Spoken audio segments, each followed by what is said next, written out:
Today I found a story on Reddit where a teenage girl has a weird interaction with a killer. If you are new here, make sure to subscribe, give this video a upvote, helps the channel to grow. Let's get started. The time an actual murderer tried to kill me and I survived. It wasn't some hardened criminal, or a scary-looking skinhead, or a badass gangster. It was a little old woman, but she was a legit killer. She'd shot her husband in the chest with a shotgun 2 years prior to me meeting her. She did not do any jail time because she had numerous witnesses that had confirmed her story of self-defense. The rumor around the hood told a different tale, but regardless, she had truly killed a man, and the shotgun that leaned in the corner of her foyer was probably the murder weapon. Anyway, I met this woman at the height of my drug addiction. I'm sober now, going on 6 years, but at the time I did opioids. My favorites were Percocets. A fellow junkie happily informed me that we had a promising new plug who sold her 70-pill prescription each month, Miss Coco. I go to the address the very next day and realize this woman lived only a few streets down from my homegirl Selena. I stopped by her place first to say hi. When she asked me why I was in the neighborhood, I told her I was coming to see Miss Coco,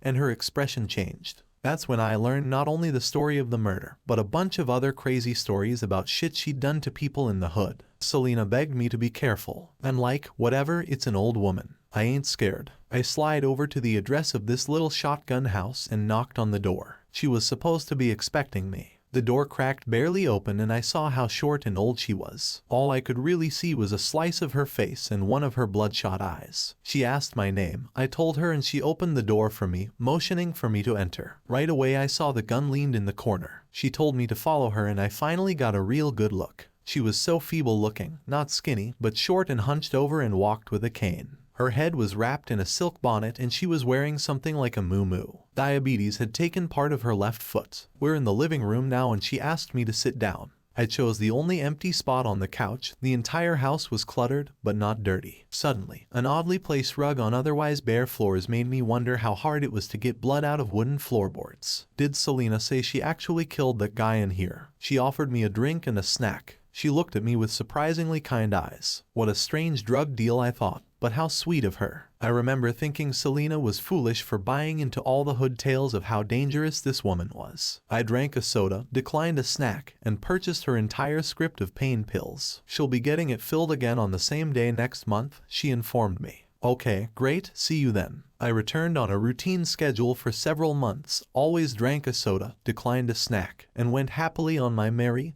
intoxicated way. I even got to know her a bit during my visits.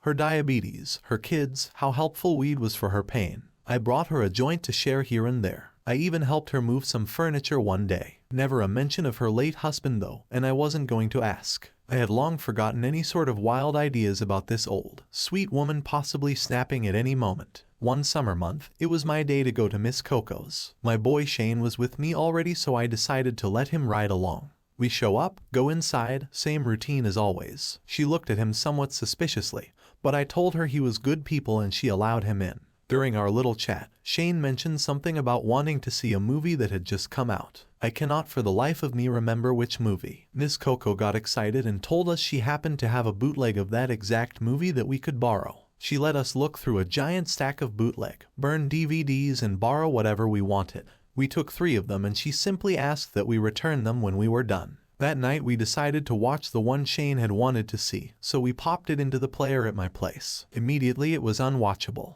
It seriously looked like a cell phone video. You could see people in the theater walking around in front of the screen. The guy filming was talking loudly to his date the entire time. Garbage. We laughed about it, assumed the other 2 were just as bad and watched something else. A few days later I was going to hang with Selena, so I figured I'd swing by and return the DVDs to Miss Coco. I tried calling, but she didn't answer. I walked up to the doorstep and knocked, but still no answer. I figure, no big deal, I'll just leave him here by the door for her. She had a storm door that had a screen on the top half and was solid metal on the bottom half. I opened the door, propped the shitty DVDs up against her actual door, and then closed it. That way they couldn't be seen, and were protected from the weather as well. I go on to Selena's place and don't give it a second thought. Later that night I'm getting high with my friends and my phone starts ringing. I'm seriously faded, so I just decide to ignore it. I don't feel like talking. It rings again and again. Finally my homie is like, "You gonna answer that?" So I pulled out my phone to check it. It was Miss Coco. She never calls me, ever, especially not late at night. Having her number in my phone was strictly for the purpose of me calling her on the 12th of each month to announce what time I'm coming over. That's it. Today was only the 9th. I thought maybe something bad had happened and she needed help.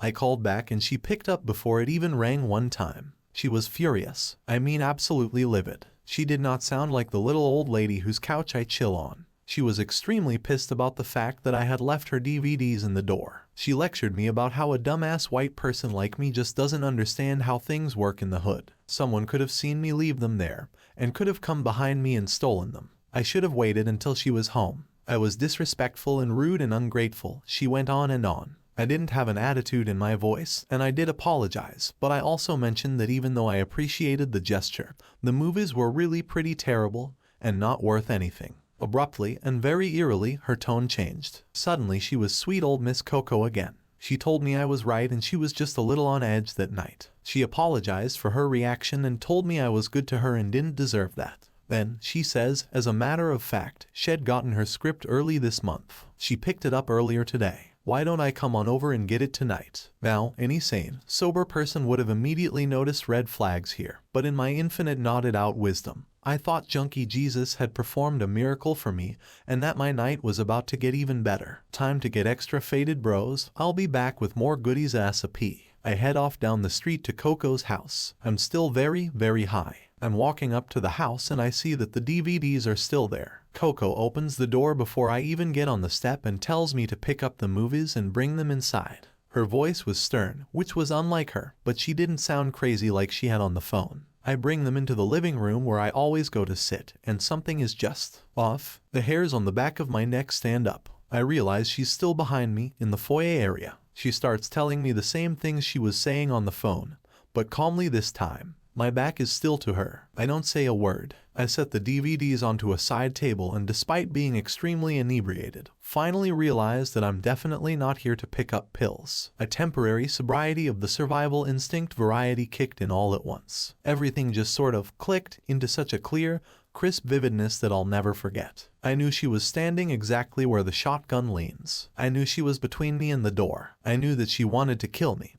And I knew that she already had a whole gang of local folk ready to corroborate whatever story she came up with. Every single detail that Selena had described to me the day she warned me about Miss Coco played through my mind in a matter of seconds. I ran. I burst out the back of the living room, knocking over that stack of fucking bullshit bootlegs as I scrambled past it. I'll be honest, once I had found my way out the back door, I wasn't that scared anymore. It's not like she was going to catch me. I circled back around the tiny house and took off down the street.